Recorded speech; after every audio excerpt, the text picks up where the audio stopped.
It finally happened. ReZero Season 3 has concluded. It's bittersweet as it was so good, but ended too soon.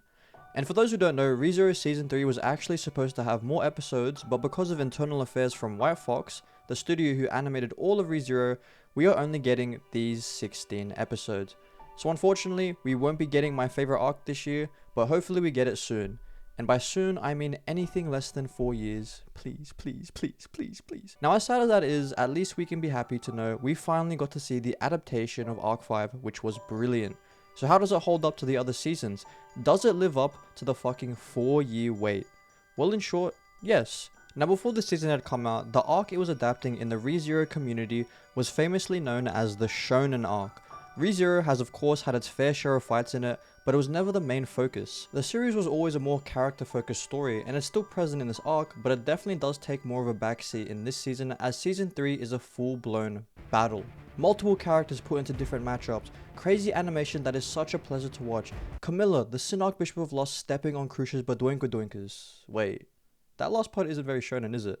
Anyways, for the longest time we have been watching these characters grow and flourish, so to finally dedicate an arc to a full-blown all-out death battle, it really switches up what we're used to and it keeps the series fresh and makes us care more, as if this arc had come out, let's say halfway through season 1, we wouldn't be as invested as we are now, because we've had time to learn and develop a connection to these characters. Well, for anyone who actually remembers these characters, because it's been like 8 years since we last saw some of them. So how does season 3 of ReZero hold up? I think it was fucking fantastic. It did an amazing job adapting Arc 5, and if I'm remembering correctly, there were barely anything cut from the books, which is always a good thing. The fights were amazing. Watching how far these characters have come since we first saw them was an absolute treasure to watch. But despite that, if I had to be honest, in my opinion, this season of ReZero is actually the weakest season in the series. Now, I know to more casual fans of this show, you're probably thinking I'm insane, as yes, in terms of quality of animation and pacing, this is definitely the best the series has shown us so far. It's just that the first 2 seasons are such a fucking high bar to surpass. I'm sure if this was any other series, this would without a doubt be the best season of its series, but from what ReZero has shown us so far, this doesn't top some of the best moments in ReZero for me. Still, despite that, we were shown some amazing content. Some that even surpassed the light novel in my opinion. However, that doesn't mean it was perfect, as I do have some issues with the adaptation of Arc 5, but at the end of the day, it is still a must-watch series, so my criticisms of season 3 doesn't change that at all. One thing I feel is so underrated in this series is just how well everyone's chemistry is with each other. With season 2 completely foregoing the other candidates and their knights to focus on the Amelia camp and their development, it's easy to forget how good each of these characters bounce off each other. And when I mean every character, I mean every single important person in the series, even with the villains.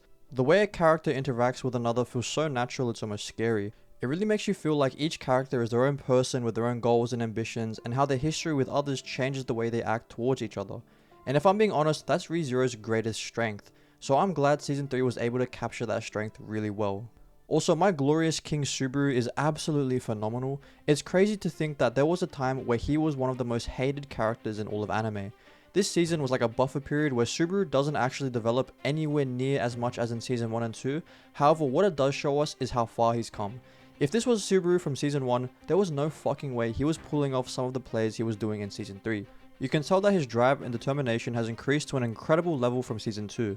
Even when Amelia gets kidnapped, he doesn't cower or try to kill himself, he keeps his head high and keeps going forward. Even more so, he only dies 3 times in this whole season, and it was at the beginning.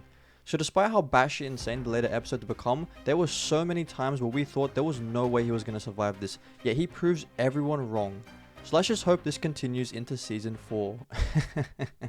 The villains were also amazing, as we get flooded with 5 main villains at the same time. 2 reoccurring villains from last season, the Sin Archbishop of Greed, Regulus Corneus, and the Sin Archbishop of Gluttony, Lai Betankaitos, and his irrelevant other, Roy. And 2 new Sin Archbishops, Wrath and Lust, with the names Sirius and Compeller. Now, if I had to describe all of them in one word, it would have to be insanity, because every single one of these villains are fucking psychotic. You got Regulus, who claims to be content with everything, yet always contradicts himself by taking more and more things, like forcing women to be his wives. Then you got Sirius, who selfishly forces her emotions onto others, pretty much mind controlling them against their will. Let's not forget Lai, who steals the memories and names of all his victims, taking not only their identities, but their abilities as well, while leaving his victims forgotten. And don't get me started on Compeller, easily the most sinister and disgusting character in all of ReZero. mutilating people and turning them into disgusting creatures, and despite that wants everyone to love her. If you ask me, all their parents clearly failed in teaching them proper morals. A cool detail that's mentioned in Season 3 is that all the Sinnoh Bishops' names are named after stars in the real world. Now on a surface level this seems like a cool detail, but if you actually think about it, why would these people from a different world have the name of stars from our world? Well, good question. Clearly whoever gave them their names either knows about or was born in the real world. Also, when Subaru realized this, he was able to deduce Regulus's authority, which means that their names aren't randomly picked stars. And to add even more spice to the mix, Subaru's name is also a cluster of stars, which has another name, Pleiades, or the Seven Sisters. This adds so much mystery to the world of ReZero, as it's already been confirmed that there have been other people in the ReZero world who have come from the real world. And it all goes back 400 years ago when the Witch of Envy destroyed half the world and was sealed. Man, I can't wait for when everything gets revealed. It's going to be insane. Okay, enough fangirling over the lore for a second. Let me go over something that did bother me with this season, and it also somewhat relates to what I was talking about just now. So there's this character who you're probably familiar with, Al, this guy. So yeah, if any of you didn't know Al was from the real world, and if you're upset at me for spoiling this very important detail, then don't be, because this was actually revealed in a fucking short. This is absolutely infuriating. For those who don't know, this was supposed to be common knowledge during Arc 3 where Al and Priscilla take Subaru to the royal palace. However, this was cut from the anime, so I was hoping that if there was ever going to be a time to reveal this, it would be in this season, and the way they did it was disgusting. And it sucks because Al is arguably one of, if not the most important character in later arcs. So to have this insane plot point dropped in a short that's not even in the anime was a disservice to everyone. This was necessary knowledge we needed to know, and the thing is, not everyone watches the shorts, so there's probably a large section of people who don't know about this. And I mean, they did kind of hint that he's from Earth, just with how weird he was acting in his fight with Capella. His unique attitude makes it to where you could guess, because no one else ever acts like this besides someone like Subaru. But why should the audience have to guess something like this? It's absurd. But hey, at least his fight with Capella was straight fire. And not even that, their whole interaction with Capella calling Al out for his suspicious behavior, such as killing all the council members who knew where the witch's remains were, and for flooding Prestella. And even with the weird comments Al was making during the fight, talking about how it hurts to die and how he was talking with Anastasia, he said he'd secretly been crushed multiple times. This pretty much lets us know that Al 100% has some sort of return by death ability, and from analyzing his fight with Capella, it makes sense as every move he makes looks calculated. His positioning is also too perfect. If I had to compare the way he fights to anything, it would have to be an Elden Ring player, fighting bosses on repeat, constantly dying over and over again until you learn their attack patterns. Now that begs the question, why does Al have this ability? Why was he summoned to the ReZero world? Does he actually have scars on his face, or is he just hiding something behind the mask? Is Al actually a future version of Subaru? Al is definitely one of the biggest mysteries in ReZero, and it's going to be insane once we learn more about him. This season was definitely the most different out of everything we've been shown so far. Season 1 and 2 had a formula behind it where it would roughly follow certain beats, which would involve Subaru dying a lot, figuring out what mystery is going on, and solving the problem. But with this season, it just completely throws that out the window, which is great as it keeps the series fresh and doesn't feel predictable. While the other arcs were more slow and trying to make you figure out what's going on, this season is the complete opposite. It's chaotic. It doesn't give you time to breathe. When you finally think it can't get any worse, it slaps you in the face by making the situation even worse. It's a nice change of pace without feeling too out of place. Having everything just go to shit in the first half, then the gang retaliating in the second half was cool. Highlights for the first half for me were anything to do with Amelia. Seriously, Amelia is so goated. Garfield being the reason Mimi almost died. Subaru confronting the Sinnoh Bishop of Lust. Generally, that shit was crazy. And Subaru's speech. Talking about Subaru's speech for a second, I fucking loved it. Is it exactly like the books? No. The scenario is a bit different, but does it hit just as much? Abso-fucking-lutely. I've been saying this since day one, Subaru's ability to just say the right thing at the right time is genuinely a fucking superpower that I feel doesn't get talked about enough. Despite having high expectations for it, the anime certainly lived up to the books. Another plus from this season, the fights from everyone was fucking amazing. From the first half where everything is just falling into chaos, to the second half where we get our individual matchups with different characters. On a side note, rip Julius, bro got done dirty.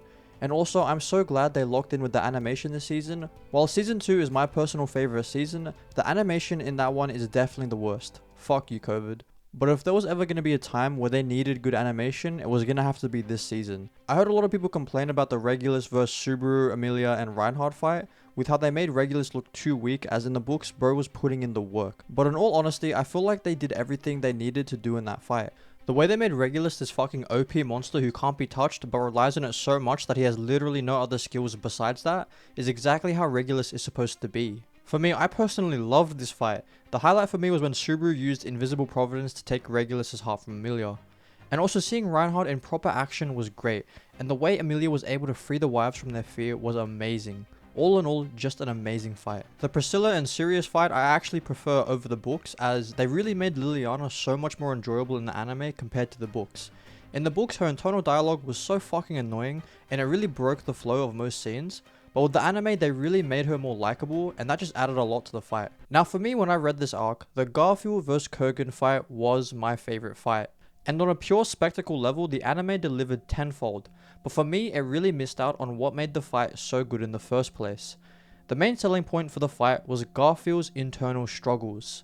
For his whole life in the Sanctuary, he was always the strongest, but once he got out of the Sanctuary, he started coming across people who were much stronger than him, some that he stood no chance against. It's why he freaked out when he saw Reinhardt at the start of the arc, and in this arc, for the first time in his life, he lost a full-on fight. And to make things worse, he was the cause of a life-threatening injury to Mimi, who told Garfield that they should leave because it was dangerous. But because of his arrogance and pride, and also confusion as he did just find out his mother was still alive, he caused Mimi to almost die. This left his confidence in shambles. Going into round 2 with Kurgan, Garfield had doubts that he could win. This is a massive deal because these are all new emotions to him: fear of losing, feeling worthless, and to make things worse, Kurgan doesn't even take him seriously. And just when everything feels hopeless, he ends up in the bunker with his half-siblings. Their cries for him to win and from everyone else cheering for Garfield was the thing that was able to get him out of his own head and remember what he's fighting for: the people he loves. And that's when we get the last showdown with Kurgan seeing his resolve and taking Garfield seriously, and for the fight to end with Garfield winning and Kurgan dying with a satisfied look on his face, just saying one word: magnificent. That's what made this fight so impactful in the books, Garfield's internal struggles. But in the anime they sort of undermine it by Garfield having PTSD from Elsa. The thing is, in both situations, Garfield comes to the same conclusions, why he fights and what he's fighting for, but the idea that led him to that conclusion are so different when comparing the light novel and the anime. The anime definitely made it more simple, and it makes sense that you can't show everything, but I just really loved how it was done in the books. But besides that, the animation for the fight was legendary. The Wilhelm and Teresia fight was really well done. I've got no complaints about it. Seeing Teresia's backstory on how she was forced into this position she never really wanted was really cool, but the highlight for me was definitely when the whole Astrea family shows up and Reinhardt kills Teresia. I feel like we learned so much about these characters just from this one scene. It really shows how messed up Reinhardt's family is and how it's just so broken. With the death of Teresia, the whole family fell apart. Wilhelm blamed both Heinkel for convincing her to fight the White Whale and Reinhard for inheriting the Sword Saint Divine Protection. Then you have Heinkel, who hates Reinhard for the very same reason, while also losing his wife to a mysterious illness causing her to be in a coma for 17 years. And at the end of the table, you've got Reinhard, who's been hated by his family since he was a child for something he had no say in. So long story short, everything's just fucked. I also love the scene where Wilhelm asks Reinhard if he regrets killing his grandmother, and he kinda just goes, nah fam, fuck that bitch. Also, when Reinhard pulls out his sword for the first time in the series, technically, was phenomenal. That also shows that Reinhard's sword considered Teresia worthy of being unsheathed, which I thought was really cool. Now we go into the Sin Archbishop of Gluttony's versus everyone else. Julius and Ricardo's fight was barely shown as no one gives a fuck about these two. Well anyways, it was great seeing Otto in action, being an absolute goat. Also, I remember reading this arc and Rui got introduced. From the description they gave, I genuinely thought Rui was this big muscular guy. Is this relevant to the video? Nope. I just found it funny. It was also great seeing Beatrice again after she's been MIA for the whole arc, but what we really need to talk about is Julius. For anyone who agreed with me not caring about Julius, then I'm just gonna say get ready. Get ready to fucking love this guy. I'm just saying, with season 4, Julius becomes one of the best characters in the entire series for me. And it's crazy because I really didn't care for him that much. With Julius being forgotten by everyone, this is a great opportunity to see how he deals with this predicament he's in. And if they can do Arc 6 justice, then he'll undoubtedly be one of the best characters in the whole series. Look, all I gotta say is just be prepared because I fucking love this arc with a passion and I can't wait to see how it gets adapted in the anime. Hey guys, if you enjoyed this video, don't forget to leave a like, and if you're new here, subscribing would be greatly appreciated. ReZero is one of my favorite pieces of media ever, and despite not getting to see Arc 6 this year, this season was still great all around. Please don't make me wait 4 years for Arc 6, please, please, please, please, please.